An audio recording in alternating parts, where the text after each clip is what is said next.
শিলতলি গ্রামে রাতের পর বাড়ি থেকে কেউ আর বেরোয় না, কারণ তারা যেই পথ দিয়ে তাদের গ্রামে ঢোকে ঠিক সেই পথেই মাঝখানে ছিল একটি নরক পিশাচের আস্তানা। একদিন একটি চাষা রাতে শিলতলি গ্রামের দিকে যাচ্ছিল। সে জানতো না যে শিলতলি গ্রামের ঠিক পথেই থাকতো একটি নরপিশাচের আস্তানা। শুনেছি শিলতলি গ্রামে অনেক নাকি চাষাবাদ ভালো হয়। যাই দিনি আজকে রাতে দেখে আসি এরম চাষাবাদ ভালো হয়। শিলতলি গ্রামের মানুষকে আজকে চমকে দেব। যাই তাড়াতাড়ি পাচালাই। দেখতে দেখতে চাষা সেই ভয়ঙ্কর পিশাচের রাস্তায় চলে আসে। চাষা এক জায়গায় দাঁড়িয়ে দেখে যে তার সামনে একটি ছায়ামূর্তি দাঁড়িয়ে আছে। চাষা বলে, এ কি সামনে ওটা কি দাঁড়িয়ে? এই তুমি কে গো? তোমার কি কোনো বিপদ হয়েছে নাকি? ওদিকে থেকে ছায়ামূর্তিটা বলে উঠল, আমি তো তোমার জন্যই দাঁড়িয়ে আছি, আমার তো কোনো বিপদই হয়নি। এই বলে ছায়ামূর্তিটা তার দিকে এগিয়ে আসে। ওরে বাবারে, এটা কি রে? এটা তো দেখছি একটা ভয়ঙ্কর পিশাচ। ওরে বাবারে, তুমি কে? কেউ বাঁচাও, বাঁচাও, আমাকে মেরো না, আমাকে মেরো না, দয়া করে আমাকে মেরো না। সকালে গ্রামবাসী দেখলো যে তাদের গ্রামের পথে একটি মৃতদেহ পড়ে আছে।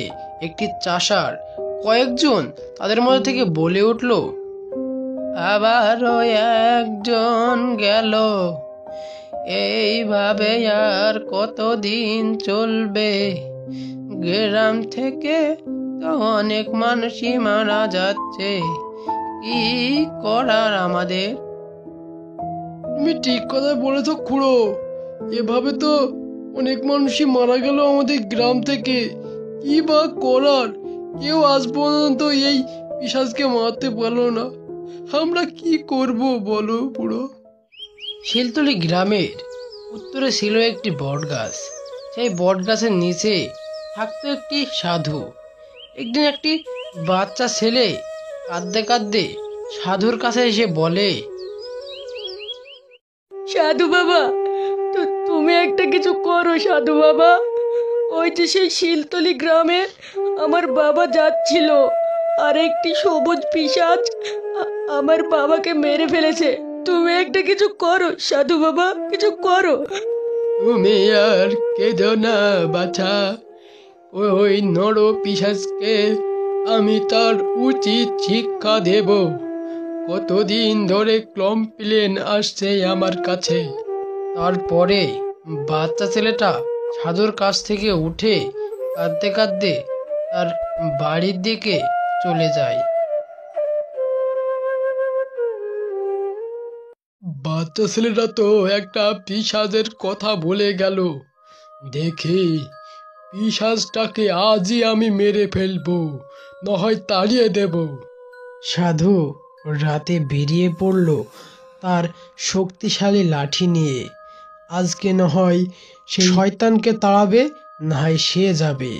তাই সাধু তাড়াহুড়ো করে বেরিয়ে পড়ল। সাধু পথ দিয়ে যাচ্ছে, সাধু দেখতে পায় যে তার সামনে একটি ছায়ামূর্তি দাঁড়িয়ে আছে। কে রে, আমার সামনে দাঁড়িয়ে আছিস? সামনে বেরিয়ে আয়, দেখি তোর কত সাহস। কে রে খুড়ো, তুই আমার সামনে আসছিস? আমি যে চিনিস তুই আমাকে? আমি একটি নরপিশাচ।